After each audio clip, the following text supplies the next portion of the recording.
ജനലക്ഷങ്ങൾ പങ്കെടുത്ത ആർത്തുങ്കൽ വെളുത്തച്ഛന്റെ തിരുസ്വരൂപ പ്രദർശനം. തിരുനാൾ ദിനമായ തിങ്കളാഴ്ചയാണ് പ്രദർശനം നടന്നത്.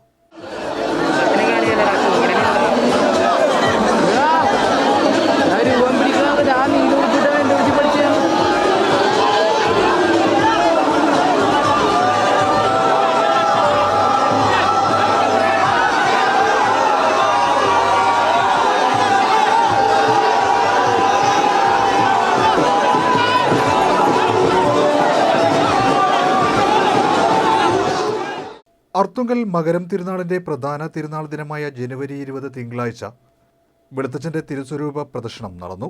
വെളുത്തച്ഛന്റെ തിരുസ്വരൂപം വഹിച്ചുകൊണ്ട് കടൽ തീരത്തേക്കും തിരിച്ച് ദേവാലയത്തിലേക്കുമാണ് പ്രദർശനം. തീർത്ഥാടകരുടെ സുരക്ഷയ്ക്കായി കൂടുതൽ പോലീസ് സേനയും സന്നദ്ധ സേനയും സജ്ജീകരിച്ചിരുന്നു. വിശുദ്ധ സെബസ്ത്യാനോസിന്റെ അത്ഭുത സ്വരൂപം അൾത്താരയ്ക്ക് മുൻപിൽ ദർശനത്തിന് ഒരുക്കിയതു മുതൽ വലിയ തീർത്ഥാടക തിരക്കാണ് അനുഭവപ്പെടുന്നത്.